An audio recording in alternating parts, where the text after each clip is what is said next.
পিছনে খতমে নবুয়তের ব্যানার নিয়ে গণতন্ত্রের দাওয়াত দিয়ে বলে এবার যদি আমরা ক্ষমতা যাই তাহলে কাদিয়ানদের কাফের ঘোষণা করা হবে, ঠিক কিনা? আমরা তো ভোট দেওয়ার জন্য, ওই দাওয়াত পাওয়ার জন্য সেখানে যাই নাই যে আপনারা বলবেন যে এবার আমরা ক্ষমতায় গেলে কাদিয়ানকে কাফের ঘোষণা করা হবে। আমরা তো গিয়েছিলাম, যতবার গিয়েছি একটা ইমানি দীপ্ত চেতনায় গিয়েছি যে আমার রসুলের সিংহাসন নিয়ে যারা টানাহেচড়া করবে, আমার রসুলের অবমাননা নিয়ে যারা খেলতামাশা করবে, আমার ইসলাম নিয়ে যারা কটূক্তি করবে, তাদেরকে রাষ্ট্র থেকে মাইনাস করে দিতে হবে, তাদের একটা ব্যবস্থায় বিহিত করতে হবে। अंजाम गुलिस्ता की हार शाख पर उल्लू बैठे हैं, अंजाम गुलिस्ता किया होगा। ইকবাল মরহুমের একটি শের রয়েছে যে বাগানের প্রতিটি ডালে ডালে হুতুম পেঁচা বসে রয়েছে, তাহলে বাগানের কি অবস্থা হবে? আজ বাংলাদেশের প্রতিটি জায়গায়, রাষ্ট্রের যে সমস্ত মূল মূল জায়গাগুলো রয়েছে সেই সমস্ত জায়গার মধ্যে নাস্তিকরা বসে রয়েছে, তাহলে মুসলমানদের দাবিগুলো কিভাবে মানা হবে? ঠিক না? আমাদের আকাবের আসলাফরা সংগ্রাম করেছেন, বারবার দাবি জানিয়েছেন কাদিয়ানীদেরকে অমুসলিম ঘোষণা করার জন্য, কিন্তু তাদের কর্ণপাত হয় নাই। এই বাংলার ভূমিতে 1905 সাল থেকে আজ 2025 সাল, এই মাত্র দীর্ঘ 120 বছরের মধ্যে তারা এমনভাবে পরিকল্পনা সহকারে তারা এগিয়েছে, তারা আজ এমন একটা পর্যায়ে গিয়ে দাঁড়িয়েছে পুরো একটি জেলা, পঞ্চগড় জেলা কাদিয়ানী জেলা হিসেবে পরিণত করেছে। শুধু কি তাই, শামসুল হক ফরিদপুর রহমাতুল্লাহ আলাইহি তার জীবন শেষ পর্যন্ত চেষ্টা করেছে কাদিয়ানের কাফের ঘোষণা করার জন্য, কিন্তু চলে গেছেন, পারেন নাই।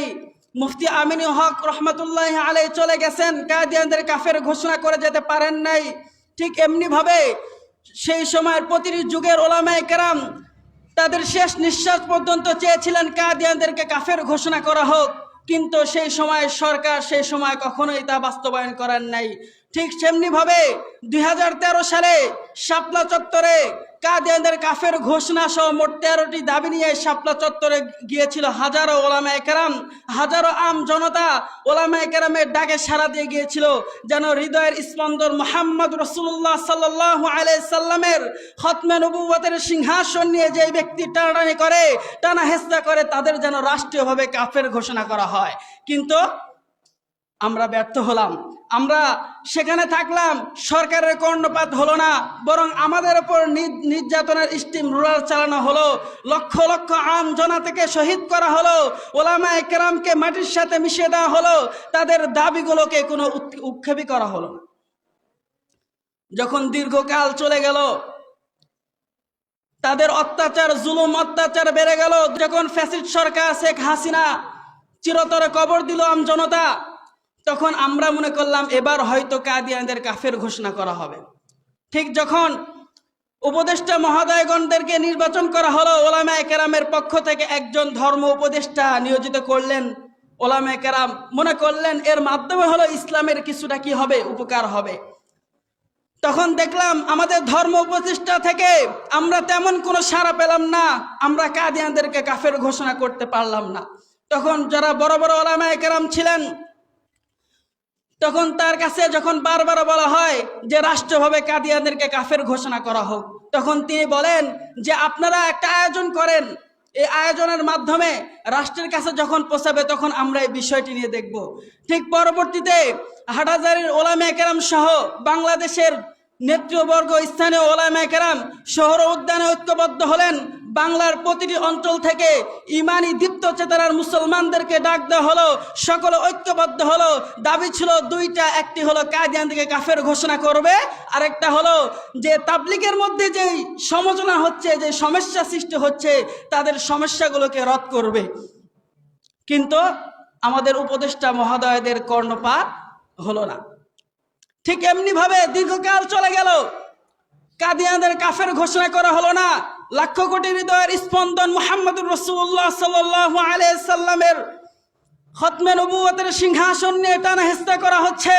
যখন আবারও মধুপুর সাহেব শহর উদ্যানে যখন ডাক দিলেন, ওলামায়ে কেরাম চলে গেলেন, সবাই গেলেন, বাংলার প্রতিটি অঞ্চল থেকে মুসলিম জনতা ছুটে গেল। এবার হয়তো কাদিয়ানকে কাফের ঘোষণা করা হবে। রাত্রিকালে তাহাজ্জুদ নামাজ পড়ে চোখের পানি ফেলে ওদিকে রওনা হলেন শহর উদ্যানে। এবার হয়তো কাদিয়ানকে কাফের ঘোষণা করা হবে। কিন্তু আমরা দেখলাম পিছনে খতমে নবুয়তের ব্যানার নিয়ে গণতন্ত্রের দাওয়াত দিয়ে বলে, এবার যদি আমরা ক্ষমতা যাই তাহলে কাদিয়ানকে কাফের ঘোষণা করা হবে। ঠিক কিনা? আমরা তো ভোট দেওয়ার জন্য, ওই দাওয়াত পাওয়ার জন্য সেখানে যাই নাই যে আপনারা বলবেন যে এবার আমরা ক্ষমতায় গেলে কাদিয়ানকে কাফের ঘোষণা করা হবে। আমরা তো গিয়েছিলাম, যতবার গিয়েছি একটা ইমানি দীপ্ত চেতনায় গিয়েছি যে আমার রসুলের সিংহাসন নিয়ে যারা টানা হেঁচড়া করবে, আমার রসুলের অবমাননা নিয়ে যারা খেলতামাশা করবে, আমার ইসলাম নিয়ে যারা কটূক্তি করবে, তাদেরকে রাষ্ট্র থেকে মাইনাস করে দিতে হবে, তাদের একটা ব্যবস্থায় বিহিত করতে হবে। কিন্তু আমরা কি পেয়েছি?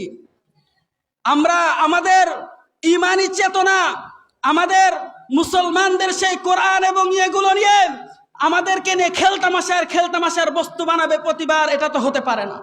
সুতরাং তাওহীদি জনতা, আমি তোমাদেরকে বলতে চাই, স্পষ্ট শুনে রাখো, যারা গণতন্ত্রের ব্যানার নিয়ে গণতন্ত্রের মানুষের বানানো সংবিধানকে সেজদা করে আমেরিকায় গিয়ে বারবার ওয়াদা করে আসে, তারা কখনো কাবার রবের সেজদা করতে পারে না। সুতরাং যারা কাবার রবের সেজদা করতে পারে না, তারা কখনোই গোলাম আহমদ কাদিয়ানের অনুসারীদের কাফের ঘোষণাও করবে না। মনে রাখো, যারা কাদিয়ানদের কাফের ঘোষণা করতে পারবে না, এর রাষ্ট্র থেকে সেকুলারিজম যেই বিষয়গুলো রয়েছে, যেই সমস্ত কার্যকলাপ রয়েছে ইহুদিদের মিশন, সেগুলো কখনো তারা বন্ধ করবে না। কারণ কি? তারা তো মানুষের গণতন্ত্র, সংবিধান বানানো তন্ত্র মন্ত্রকে অনুসরণ করে, তারা কিভাবে কোরআনের বিধানকে অনুসরণ করবে? মুহতারাম হাজিরিন, আর শেষ একটি আহ্বান জানিয়ে আমি আমার কথা শেষ করতে যাচ্ছি। আমাদের বড় বড় আকাবে ওলামায়ে কেরাম চলে গেছেন, কাদিয়ানদের কাফের ঘোষণা করে যেতে পারেন নাই। সুতরাং এই দায়িত্ব আমাদের ওপর। আমরা দেখব, এবার আর কোনো দাবি জানাবো না, এবার আমরা কোনো সংগ্রাম করব না। আমরা নিজেই নিজ নিজ জায়গা থেকে প্রস্তুত হয়ে যাব। যদি কাদিয়ানদেরকে কাফের ঘোষণা করা না হয়, তাহলে আমরা প্রতিটি জায়গা থেকে নিজের জীবন দিতে হলে জীবন দিব, রক্ত দিতে হলে রক্ত দিব, তবুও খতমে নবুয়তের সিংহাসনের হেফাজত করে ছাড়বো তো ইনশাআল্লাহ। সুতরাং আমরা সবাই সবার জায়গা থেকে প্রস্তুত থাকি। আমাদের হৃদয়ের স্পন্দন মুহাম্মদুর রাসূলুল্লাহ সাল্লাল্লাহু আলাইহি সাল্লামের যেই খতমে নবুয়তের সিংহাসনের চেয়ার নিয়ে হেনস্থা করা হচ্ছে। আমরা অতীতে অনেকদেরকে বয়কট করেছি। তসলিমা নাসরিন ইসলামের বিরুদ্ধে তোষাগার করেছিল, আমরা তাকে দেশ ত্যাগ করতে বাধ্য করেছি। ঠিক কিনা? আহমদ শরীফ ইসলামের বিরুদ্ধে কুরুচিপূর্ণ কথা বলেছিল, আমরা তাকে বয়কট করতে বাধ্য করেছি। হুমায়ুন আজাদ কবির নাস্তিক, তিনিও ইসলামের বিরুদ্ধে কথা বলেছিল, আমরা তাকে বয়কট করেছি। এভাবে হাইকোর্টের সামনে গ্রিক মূর্তি নামক স্থাপন করার চেষ্টা চালানো হয়েছিল, আমরা কাফন পরে রাজপথে প্রতিহত করেছি। আবার হাইকোর্টে ফতোয়া বিরোধী রায় ঘোষণা করা হয়েছিল, আমরা রাজপথে সিংহপুরুষ যারা রয়েছিলেন তারা হুঙ্কার দিয়েছিলেন। ঠিক এমনিভাবে এমন একটা প্রতিজ্ঞাবদ্ধ হতে হবে যাতে করে সমস্ত সেকুলারিজম ভেঙে পার্লামেন্টের যত ইহুদি নাস্তিকদের দালাল রয়েছে সকলকে চূর বিচ্ছিন্ন করে খেলাফতের রাজত্ব কায়েম করতে পারি ইনশাআল্লাহ। ইনশাআল্লাহ সবাই প্রস্তুত তো? এজন্য ঈমানি জাগরণ নিয়ে আবারও প্রস্তুত হতে হবে। আমাদের ফেলে রাখা ইতিহাসগুলোকে স্মরণ করতে হবে, আমাদের আবারও জাগতে হবে খালেদ ওয়াহিদের মতো, আমাদের আবারও জাগতে হবে ঈমান দীপ্ত চেতনায়। সুতরাং আমরা প্রস্তুত আছি তো ইনশাআল্লাহ? ইনশাআল্লাহ। এবার আমরা কাদিয়ানকে কাফের ঘোষণা করে ছাড়বো। নবীর পরে কোনো নবী আছে? নবীর পরে কোনো নবী নেই। এই সংসদে সেই দিন পর্যন্ত আইন পাশ হবে না যতদিন পর্যন্ত কোরআন সংবিধান না আসবে। সুতরাং গণতন্ত্রের ব্যানার নিয়ে যদি আমি এগোতে যাই, আমি যদি বলি যে গণতন্ত্র দিয়ে আমি ইসলাম কায়েম করব, যে গণতন্ত্রের মধ্যে লেখা রয়েছে ইসলাম কি, তারা সমর্থন করবে না। এই গণতন্ত্রের বিরুদ্ধে যেটাই কোনো বাধা হয়ে দাঁড়াবে সেটা প্রত্যাখ্যাত হবে। তাহলে যে গণতন্ত্রের সংবিধানের মধ্যে এটা রয়েছে তাহলে তারা কিভাবে মানবে?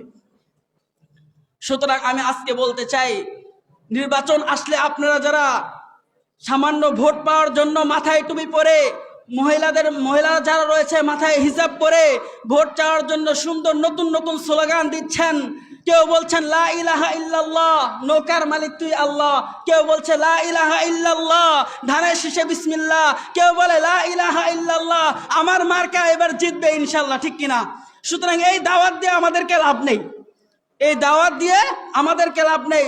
আমাদের দাবিগুলো যদি আপনারা সঠিকভাবে মানতে পারেন, আমাদের কথাগুলো যদি সঠিকভাবে বুঝতে পারেন, তাহলে শুনে রাখেন, আমি বলতে চাই, আমাদের যেই মুসলিমদের যেই দাবিগুলো রয়েছে সেগুলো যদি আপনি সংসদে পাশ করতে পারেন, তবে আমরা আপনাদেরকে ক্ষমতার মসনদে বসাবো, নচেত আমরা বসাবো না। এই বলে আমি আমার বক্তব্য এখানে শেষ করছি। আখির দাওয়ানা আলহামদুলিল্লাহি রাব্বিল আলামিন।